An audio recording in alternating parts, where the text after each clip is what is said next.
Hi, this is the voice of Heidie Calero with another fascinating economic capsule regarding Puerto Rico, and this time, lessons to be learned from another island which has been very prominent in the news recently, Taiwan. The recent visit of the President of the House of Representatives of the U.S., Mrs. Pelosi, really has stirred some tensions in China, which claims that Taiwan is part of the province of China, whereas Taiwan has said, hey, we are autonomous, we have our own democratic regime, we do not want the China ways, and we have our own production and our own economic development, and it is a very open economy, same as Puerto Rico.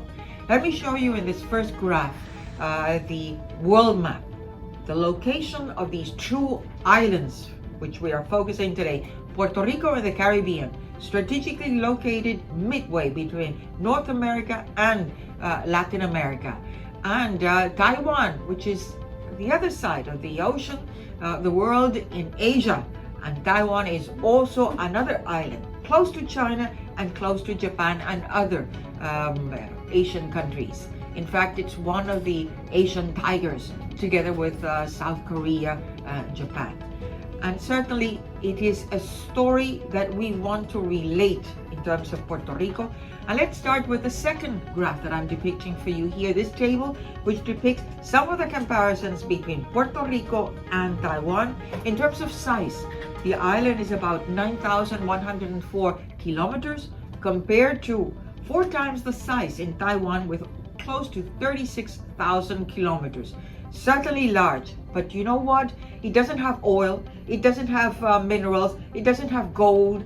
Same as Puerto Rico. What does it have? People. Puerto Rico's population is about 3.3 million people as of 2021, and in Taiwan is about 23,000 people. So the human miracle is applicable not only to Taiwan but also to Puerto Rico. In terms of gross domestic product, the size in Puerto Rico is about $105 billion as of 2021. In Taiwan is about $790 billion. So it's about 9 times the size of Puerto Rico, and it is a very open economy. What do we mean by that? Exports plus imports, merchandise exports plus imports, as a percentage of gross domestic product in Puerto Rico, as of the latest figures that we have, represents 100% of our gross domestic product. In Taiwan, it's about 105% and continues to grow. And yet, that implies, as an open economy, that it will be subject to all the variations that occur outside in the rest of the world. Does that mean that we are helpless? That everything that happens, be it in Puerto Rico, is because of things that adverse situations, what I have called in other capsules, black swans in Puerto Rico? Well, Taiwan has proved that it is not so. They have been so successful in becoming, you know what, the largest producer of chips in the world. Yes, your TV, your cell phone, your refrigerator, your car works with the chips that are prepared and produced in Taiwan. Apple is one of the main buyers of the chips that Taiwan produces.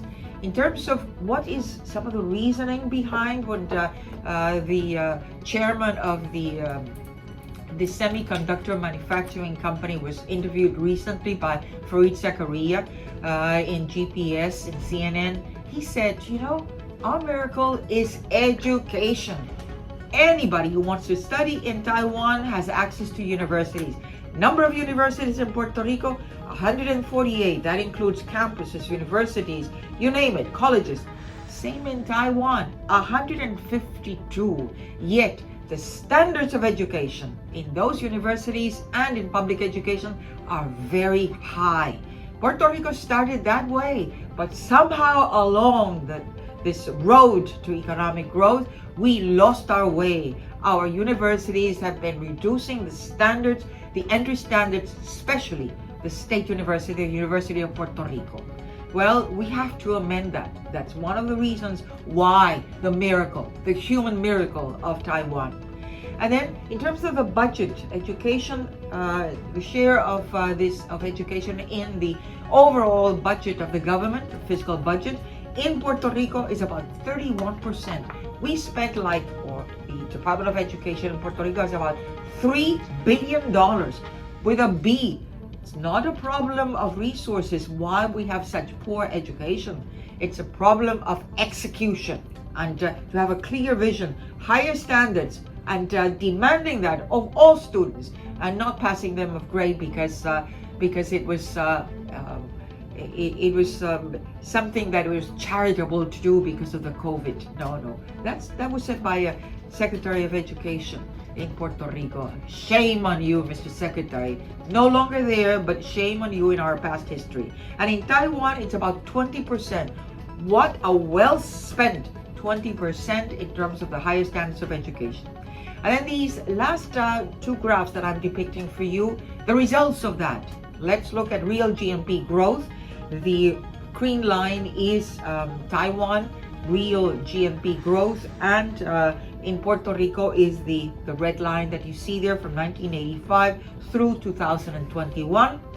Overall, Taiwan's GNP real growth rate has been positive, most of it, and not just 1% or 2%. It's been above 6% for most of the time, with the exception of two teeny-weeny negative growth rates for particular situations that happened there, including the financial crisis, the Great Recession of 2008. Well, in Puerto Rico, we have been in a recession, as you see there, negative growth below that horizontal line that you see there. Since 2007, we have been in negative growth, with few exceptions, and that is unacceptable for an island that was such a miracle of growth back in the 1960s. And then the last graph is, and you've heard me before, the heart of any economy. It's not only its people, which we are highlighting more and more in this capsule, but it's also investment. How did Taiwan do it? Well, they have been investing almost 30% at some point in time, but steadily 21%, even now 26% of GNP has been invested yearly, annually. Puerto Rico has been like a roller coaster. Yes, it reached almost 30% at some point in time, and thereafter, since 1972 more or less, we've been downhill. And right now it's about 11.9%, despite the fact that we have all these federal funds, be it from reconstruction. What is happening? Why are they not really channeled effectively and quickly turned into investment that is badly needed for economic growth? And that economic growth that has been happening, this investment and the economic growth in Taiwan, contrary to Puerto Rico, which also engaged in an agrarian reform, so did Taiwan after World War II. Well, we also invested in this, since we didn't have the local savings, foreign investment. Taiwan did the same thing, but with a difference.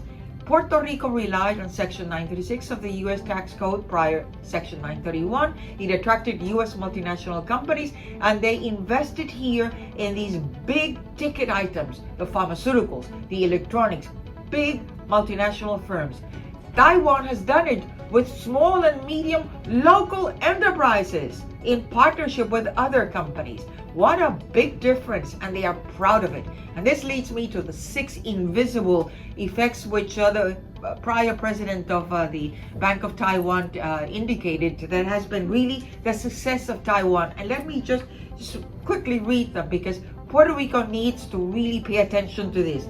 It's mounting self-respect. If you have low self-respect, how can you really be the world leader in terms of chips, or in terms of Puerto Rico, the world leader in pharmaceuticals? You need to take harness of your own destiny, and Puerto Rico needs to really remember the pursuit of self-expression and self-respect on our own. Nobody gives it to you. We own it.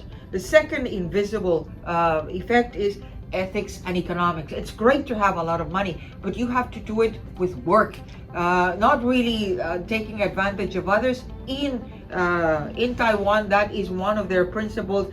You do it independently of one's own way is in profitable enterprise. You do it with ethics. Puerto Rico, remember that. Erasing prejudice. There's no prejudice in Taiwan in terms of all these immigrants. They came with nothing, and they were so successful achieving prominence. It reminds me of something like the first wave of Cubans who left in the 1960s Cuba. They came with almost nothing because they had to leave everything behind, yet nothing could take it away from their brains, from their education, and they achieved prominence and economic with hard work. Well, we need really to focus again that we need hard work. Better educated and trained. We need our highest standards in education. It's really the success of its economic growth. Taking entrepreneurial risk. We talk about that. Oh yes, let's teach that in universities. Well, guess what? It's not only taught, it has to be really felt in your guts. And the Taiwanese have done it.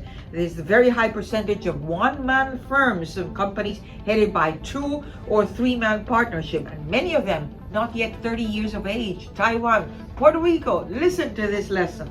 Barriers to trade. We all have barriers to trade, yet you have to imagine that your product, it's not only either you design it, but you produce it with specialty, with high standards. And so you can do it, And finally, a favorable climate for industrial development. Both, be it China, be it Taiwan, with a certain relative political stability. This since the 1945s, when it has become more of a democratic country. Yes, some tensions with China, but Puerto Rico has also been stable politically. Capital, foreign capital, wants stability. We have that. Let's offer them all these important investors to come to Puerto Rico, local as well as foreign. And finally, all these 6 invisible effects do exist. You cannot quantify them in the national accounts, but they do exist. And the lesson from Taiwan is that they are so important, but yet the biggest difficulty is to begin. Puerto Rico, listen again. Let's pay attention to these lessons to be learned. If you liked our capsule, don't forget to go to YouTube, give us a like, and subscribe to the Voice of Heidie Calero in YouTube. And don't forget, the economy is all of us. Thank you.